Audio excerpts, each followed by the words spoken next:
Welcome my channel Honey Food delight में आपका स्वागत है। आज है अहोई अष्टमी और मैंने यहाँ पे रखा है अपने बिहान के लिए निर्जला व्रत। तो शाम को इसकी पूजा होती है तारा को देख के। और अगर आप मेरे चैनल पे नए हैं तो मेरे चैनल को सब्सक्राइब करें, लाइक एंड शेयर करें, साथ ही बेल आइकन जरूर प्रेस करें जिससे आगे वीडियो का नोटिफिकेशन आप सभी को मिलती रहे। और आज के ब्लॉग को मैंने यहाँ पे सुबह से ही शुरू कर दिया था। तो बिहान यहाँ पे अपनी मस्ती कर रहे हैं क्योंकि बहुत ही ज़्यादा शैतान हो चुका है और मेरे पैरों में तकलीफ़ थी इसलिए स्कूल नहीं जा पाया है। तो इनके दिन तो आज बहुत ही अच्छे होने वाले हैं। और यहाँ पे शाम के पूजा की तैयारी चल रही है। तो यहाँ पे ये सूत बनता है आटे का। तो इस तरीके से लंबी लंबी लोइयाँ बना ली जाती हैं आटे की और इसको अभी छोटे छोटे महीन टुकड़ों में इस तरीके से काट लिया जाएगा। फिर इसको धूप में सुखाया जाता है। और आज यहाँ पे मैंने नाश्ते में बना दिया है डोसा, क्योंकि मेरी सास का व्रत नहीं है इसलिए मैंने उनके लिए डोसा बना दिया। और बिहान को भी बहुत पसंद आता है ये प्लेन वाला डोसा। बस उसी के लिए हम बना रहे हैं कि बच्चा है कुछ भी खा ले, बच्चों के लिए कुछ ना कुछ तो करना ही पड़ता है। मेरा तो है व्रत ही।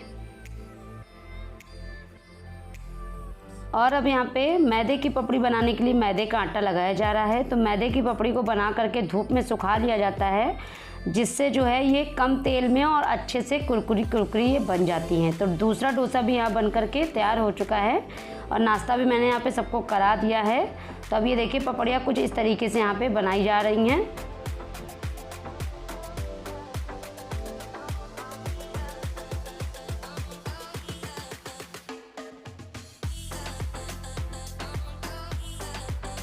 और इसी के साथ मैंने यहाँ पे गुलगुला वाला फेटा भी बना के रख दिया। इसके साथ मैंने यहाँ पे आयपन भी बना लिया है और सूत को भी तला जा रहा है। फिर इसको गुड़ में पागा जाता है और जिसको लड्डू की तरीके बना लिया जाता है। और गुलगुला भी बनकर तैयार हो चुका है प्रसाद के लिए। हलवा, गुलगुला और गुड़ का पाग यानी कि सूत बनता है। तो शाम हो चुकी है और पूजा की तैयारी हो रही है। तो आयपन को यहाँ पे बना लिया गया है और ये कढ़ाई इसलिए रखी गई है जिसमें सारा पकवान बनता है। उसी कढ़ाई को रख करके पूजा की जाती है और जिसके जितने बच्चे होते हैं उतने लोटे रखे जाते हैं। तो मैंने यहाँ पे खाना भी बना लिया है कि शाम को पूजा करने के बाद हम तुरंत खाना खा लेंगे, क्योंकि दिन भर के व्रत रखने के बाद भूख तो बहुत तेज़ी से लगती है। तो पूजा का समय हो चुका था, अब मैं जा रही हूँ तैयार होने के लिए। और यहाँ पे इस तरीके से लोटा रखा जाता है, गिलास रखा जाता है और साथ में अहोई माता की फ़ोटो रखी जाती है। और पूजा की भी तैयारी हो चुकी है। मूली भी चढ़ती है साथ में। जिसके जितने बच्चे होते हैं उतने इस तरीके के लोटे रखे जाते हैं यहाँ पे। या मिट्टी का सकोरा भी रख सकते हैं और गौरव जी भी रखी जाती हैं। और उसके ऊपर ये पपड़िया, सूत, गुलगुला और हलवा रखा जाता है साथ में। जिसके जितने बच्चे होते हैं उतनी वो कर्दरी रखता है और लाल कलर का धागा रखता है। लाल कलर का धागा जो है वो हम लोग पूजा करने के बाद पहन लेंगे। तो प्रसाद को भी यहाँ पे लगा दिया गया है जिससे देने में आसानी होगी, क्योंकि बहुत सारे लोग आते हैं मेरे यहाँ पे पूजा करने के लिए। तो आप वीडियो को पूरा देखिएगा, बहुत ही मज़ा आने वाला है और आपको पूजा पूरी तरीके से कथा सहित सुनने को मिलेगी। तो पूजा यहाँ पे शुरू हो चुकी है। तो पहले यहाँ पे जल चढ़ाया जा रहा है। जैसे जल से अष्टमी माता को नहला दिया जाएगा। अब यहाँ पे कपड़े पहनाए जाएंगे मौली के रूप में। आप यहाँ पे सूती कपड़ा पहना सकते हैं। यहाँ पे दक्षिणा, पपड़िया भी चढ़ चुकी है, सूत भी चढ़ा दिया है मैंने, गुलगुला भी चढ़ा दिया है। आप जो प्रसाद बनाते हैं आप उन सभी को चढ़ा देंगे। हलवा भी चढ़ा दिया है मैंने।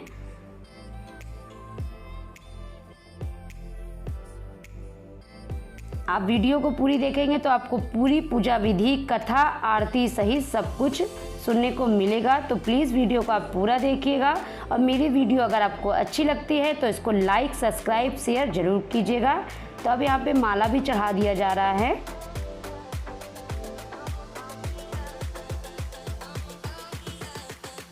और इस व्रत को करने के लिए यहाँ पे 5 घरों से भिक्षा मांग ली जाती है। जो कुछ भी मिलता है उसी में से प्रसाद लाया जाता है। मूली लाई जाती है, करदनी लाई जाती है, लाल धागा लाया जाता है।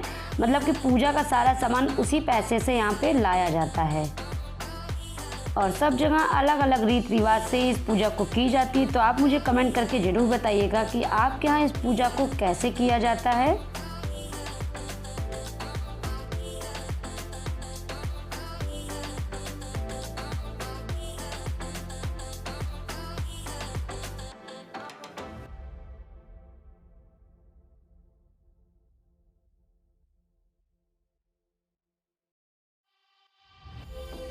और गौरा जी को यहाँ पे अब सिंदूर भी चढ़ रहा है, जो कि 7 बार चढ़ाया जाता है और 5 बार अपनी मांगों में ले लिया जाता है पूरी पूजा करने के बाद। तो यहाँ पे सिंदूर भी चढ़ा चुके हैं।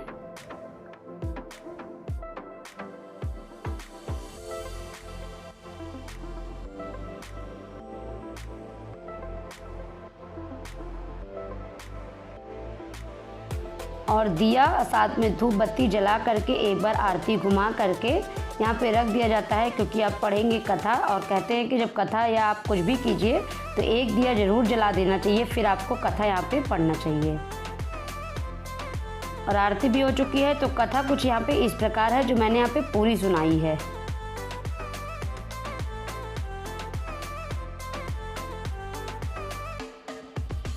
बोलो होई माता की जय।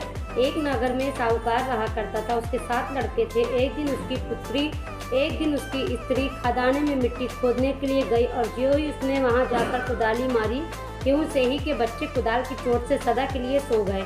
इसके बाद उसने कुदाल को स्याहू के खून से सना देखा तो असेह के बच्चे मर जाने का बहुत बड़ा हुआ दुख हुआ, परंतु वह विवश थी क्योंकि यह काम उसके अनजाने में हो गया था।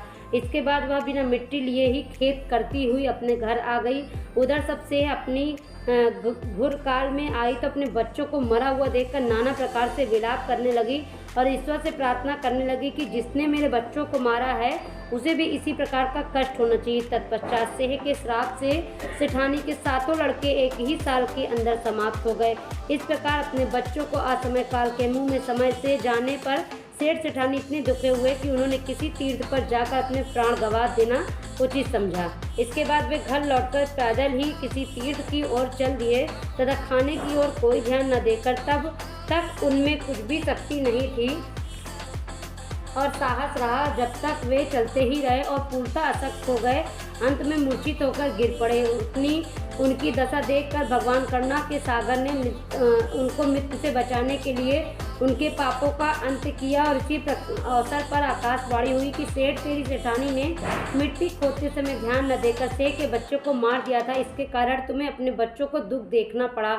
अब पुनः घर जाकर तुम मन लगाकर गौ की सेवा करोगे और होई माता अजगता देवी की विधि विधान से व्रत आरंभ कर प्राणियों पर दया करते हुए स्वप्न में किसी का कष्ट नहीं दोगे तो तुम्हें भगवान की कृपा से पुनः संतान का सुख प्राप्त होगा। इस प्रकार आकाशवाणी सुनकर सेठ सेठानी कुछ आशान्वित हो गए और भगवती देवी का स्मरण करते हुए घर को चले आए। इसके बाद श्रद्धा से शक्ति न केवल अहोई माता के व्रत को अपितु गौ माता की सेवा करना भी आरंभ कर दी। अहोई माता की जय। अहोई माता की दूसरी कथा। एक साहूकार था जिसके 7 बेटे थे, 7 बहुएं तथा 1 बेटी थी। दिवाली से पहले कार्तिक बदी अष्टमी को 7 बहुएं अपनी इकलौती ननद के साथ जंगल में खदान में मिट्टी खोद रही थी। वही स्याहू सेई की मान में थी। मिट्टी खोदते समय ननद के हाथ से सेई का बच्चा मर गया। स्याहू माता बोली कि अब मैं तेरी कोख बांधूंगी। तब ननद अपनी 7 भाभियों से बोली कि तुम में से मेरे बदले कोई अपनी कोख बांध लो। सब भाभियों ने अपनी कोख बंधवाने से इनकार कर दिया, परंतु छोटी भाभी सोचने लगी यदि मैं काख नहीं बनवाऊंगी तो सासू जी नाराज हो जाएंगी। ऐसा विचार कर ननद के बदले में छोटी भाभी ने अपनी कोख बंधवा ली। इसके बाद जब उसके लड़के होता तो 7 दिन बाद मर जाता था। एक दिन अपनी पंडित जी को बुलाकर पूछा मेरी संतान 7वें दिन क्यों मर जाती है। तब पंडित जी ने कहा कि तुम सुरही गाय की पूजा करो। सुरही गाय गौ माता की भ्याली होती हैं, वह तेरी कोख छोड़े तब तेरा बच्चा जिएगा। इसके बाद वह बहु प्रातः काल उठकर चुपचाप सुरही गाय के नीचे सफाई आदि कर जाती। गौ माता बोली आजकल कौन मेरी सेवा कर रहा है, सो आज मैं देखूंगी। गौ माता खूब तड़के उठी। क्या देखती है कि एक साहूकार के बेटे की बहू उसके नीचे सफाई कर रही थी। गौ माता उससे बोली कि क्या मांगती है। तब साहूकार बोली कि गौ माता तुम्हारी झाली और उसने मेरी कोख बांध रखी है, तो मेरी कोख खुलवा दो। गौ माता ने कहा अच्छा। गौ माता समुद्र पार भैली के पास उसको लेकर चली। रास्ते में कड़ी धूप थी तो वे दोनों एक पेड़ के नीचे बैठ गए। थोड़ी देर में एक सांप आया और उसी पेड़ पर गरुड़ पंखनी पक्षी का बच्चा था। उसको डसने लगा तब साहूकार की बहू ने सांप मार कर ढाल के नीचे दबा दिया और बच्चों को बचा लिया।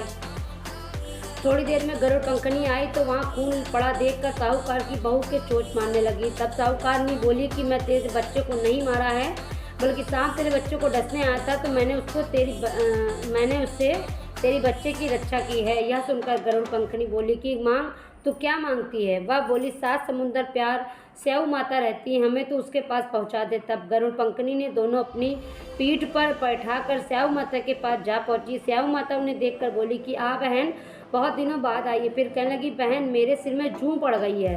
तब सुरही के कहने पर साहूकार की बहू ने सलाई से उनकी जुएं निकाल दी।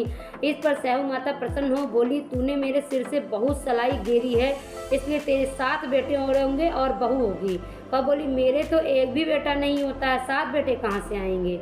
स्याऊ माता बोली वचन दिया है, वचन से फ्यू तो धोबी के कुंड पर कंकरी हो। तब साहूकार की बहू बोली मेरी कोख तो तुम्हारे पास बंद पड़ी है। यह सुन गौ माता बोली, स्याऊ माता बोली कि तूने मुझे बहुत ठग लिया, मैं तेरी कोख खोलती हूँ तो परंतु अपनी खोलनी पड़ेगी। जो तेरे घर मुझे 7 बेटे और 7 बहुएं मिलेंगी, तू जाकर अजमन करिए 7 अहोई बनाकर 7 कढ़ाई करियो। वह लौट कर घर आई तो वहाँ देखा 7 बेटे 7 बहुएं बैठे थे। वह बहुत खुश हुई। इसने 7 अहोई माता 7 अजमन किए तथा 7 कढ़ाई दी। रात्रि के समय जेठानी आपस में कहने लगी कि जल्दी जल्दी थोक पूजा कर लो, कहीं छोटी बच्चों को याद करके रोने न लगे। थोड़ी देर बाद में अपने बच्चों से कहा कि अपनी चाची के पास जाकर देख आओ कि वह अभी तक रोई क्यों नहीं है। बच्चों ने जाकर देखा तो चाची कुछ मार रही थी, खूब अजमन हो रहा था। यह सुनते ही जेठानी दौड़ी दौड़ी घर आई और जाकर कहने कि तूने कोख कैसे छुड़वाई। वह बोली तूने कोख बंधवाई नहीं थी, मैंने कोख बांध ली थी। अब स्याऊ माता ने कृपा करके माँ उसकी कोख खोल दी थी। स्याऊ माता ने जिस प्रकार उस साहूकार की बहू की कोख खोली है उसी प्रकार हमारी भी खोलियो। कहने लगी सुनने वाले की तब तथा सब परिवार की कोख खोलियो। बोलो अहोई माता की जय। और यहाँ पे अहोई माता की कथा समाप्त हो चुकी है। तो अब हम जा रहे हैं छत पे और तारे को अर्घ देंगे। उसके बाद हमारे यहाँ पे पूजा जो है पूरी तरीके से सफल हो जाएगी। तो ये पपड़िया में मैंने चांद बना लिया था। अब इसी से हम तारे को देख करके और जल से गुलगुला, पपड़ी और हलवा साथ में सूत और आरती करके यहाँ पे अर्घ देते हैं। उसके बाद हम कुछ भी खाना खा सकते हैं।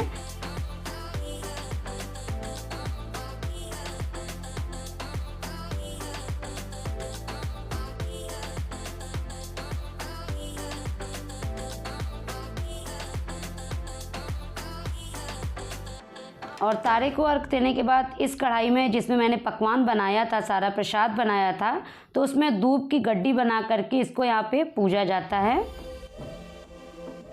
7 बार इसको यहाँ पे पूजा जाता है।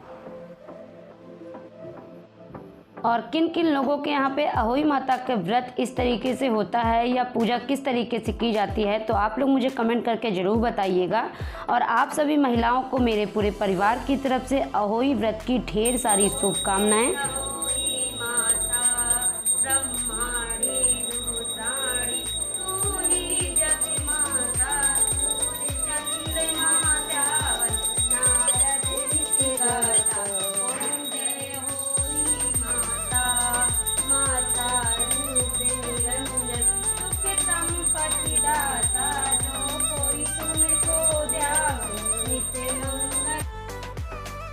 और यहाँ पे आरती भी समाप्त हो चुकी है। तो आरती सबको दिखाने के बाद आरती खुद से ले लिया जाएगा।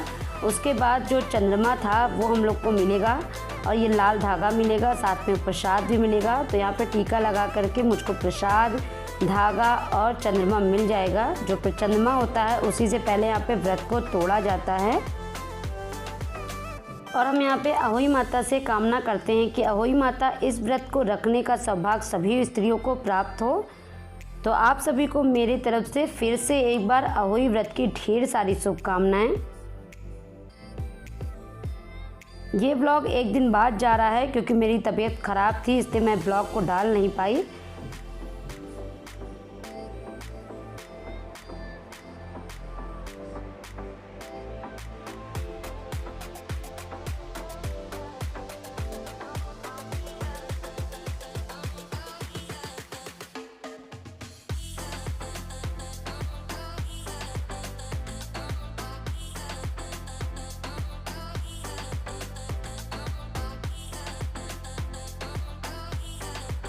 तो यहाँ पे ये जो चंद्रमा मिला था तो इसको खा करके मैंने यहाँ पे अपना व्रत तोड़ लिया है। इसके बाद जो औरतें आई होती हैं उनका सभी का पैर छूते हैं, उन सभी को प्रसाद देते हैं। और अपने पुत्र की साथ में सभी पुत्रों की ढेर सारी लंबी आयु की हम कामना भी करते हैं।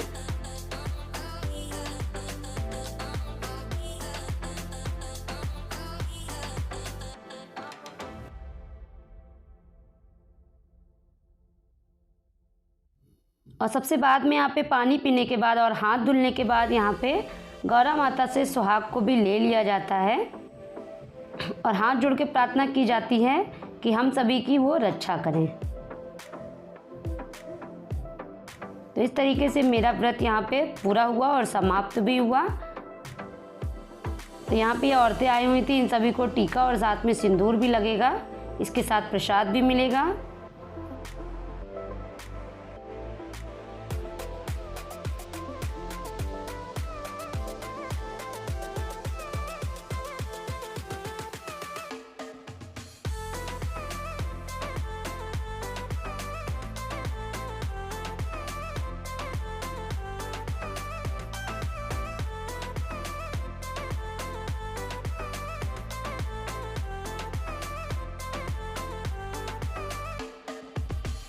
तो सभी को टीका लगने के बाद अब यहाँ पे हम जा रहे हैं खाना खाने के लिए। तो यहाँ पे मेरा खाना भी बन चुका है।